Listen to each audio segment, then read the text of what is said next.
그 다음 고고학자들은 더욱 흥미로운 무덤을 발견했다.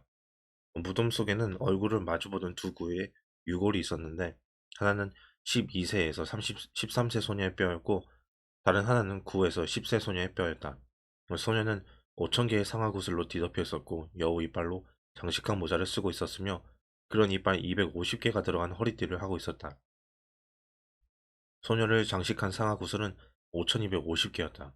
두 어린이는 작은 조각상을 비롯해 다양한 상아 물건으로 둘러싸여 있었다. 숙련된 장인이 상아굿을 한 개를 만드는 데는 아마도 45분쯤 걸렸을 것이다. 두 어린이를 덮은 상아굿을 1만 개를 만드는 데만 7,500시간에 이르는 정교한 작업이 필요했다는 뜻이다.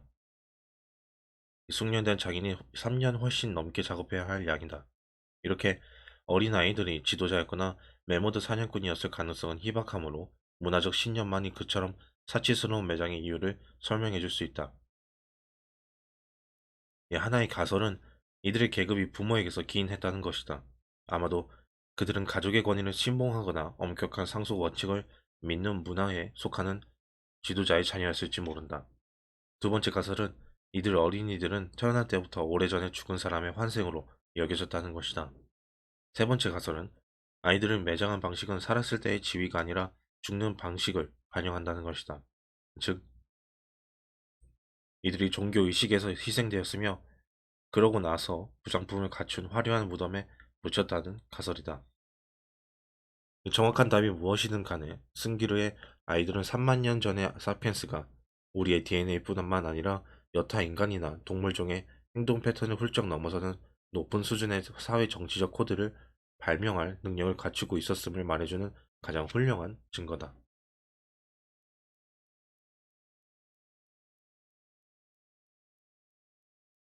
전쟁이나 전쟁이냐 평화냐. 마지막으로 아주 까다로운 질문이 남는다. 수렵 채집 사회에서 전쟁은 어떤 역할을 했을까? 일부 학자들은 고대 수렵 채집 사회는 평화로운 천국이었으며 전쟁과 병력이 시작된 것은 사람들이 사유 재산을 축적하기 시작한 농업혁명 이후의 일이라고 주장한다. 또 다른 학자들은 고대 수렵 채집 사회가 특히 잔인하고 폭력적이었다고 주장한다.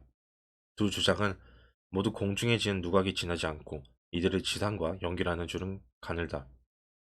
이 빈약한 고고학적 증거와 오늘날의 수렵 채집 사회에 대한 인류학적 관찰만 있을 뿐이다.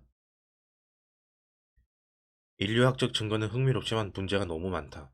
오늘날의 수렵 채집인은 북극이나 칼라하리 사막처럼 고립되고 황량한 지역에 주로 살고 있다. 인구 밀도가 매우 낮으며 다른 사람들과 싸울 기회가 거의 없는 곳이다. 게다가 최근 여러 세대에 걸쳐 그들이 현대 국가의 권력에 복종하는 경향이 점점 커졌는데 현대 국가는 대규모 분쟁이 발발하는 것을 막는다. 연구자들이 규모가 크고 인구 밀도가 상대적으로 조밀한 독립 수렵 채집인을 관찰할 수 있었던 기회는 단 두 차례뿐으로 19세기 북미 북서부와 19에서 20세기 초반 호주 북부에서였다. 이 미국과 호주 원주민 문화는 둘 다 무력 충돌을 자주 겪었다.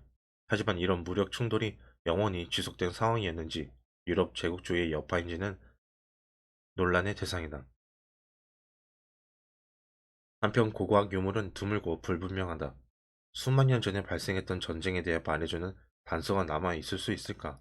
그 당시에는 요새와 성병은 물론 포탄 껍데기도 없었다. 칼이나 방패도 없던 시절이다. 원시적인 창날은 전쟁에 사용되었을 수도 있지만 사냥에 헐 사용 사냥에 사용되었을 수도 있다.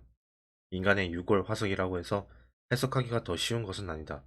부러진 뼈는 전쟁에서 다친 것일 수도 있고 그냥 사고를 당한 것일 수도 있다. 또한 오래된 뼈 또한 오래된 뼈에 부러지거나 잘린 흔적이 없다고 해서 그 뼈의 주인이 폭력에 희생된 게 아니라는 결정적 증거는 될 수 없다. 죽음의 원인은 연조직에 외상을 입은 탓일 수도 있는데 그러면 뼈에는 아무 흔적도 남지 않는다.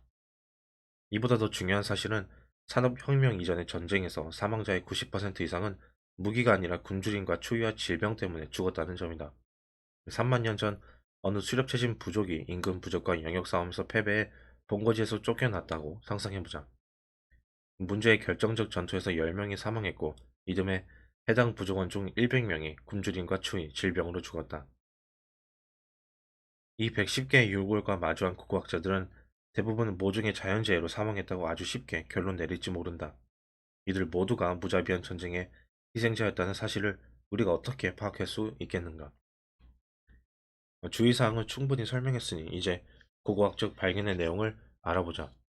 이 포르투갈에서 농업혁명 직전에 6월 400구를 조사한 결과를 보면 폭력의 흔적이 뚜렷한 것은 두 구뿐이었다.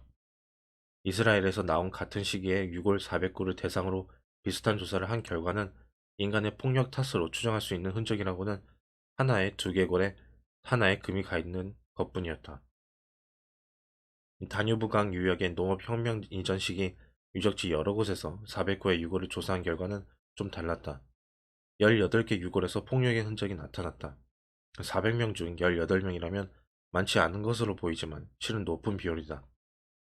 18명이 정말로 폭력으로 사망한 것이라면 고대 다뉴브강 유역의 사망자 중 4.5%가 인간의 폭력으로 죽었다는 말이다.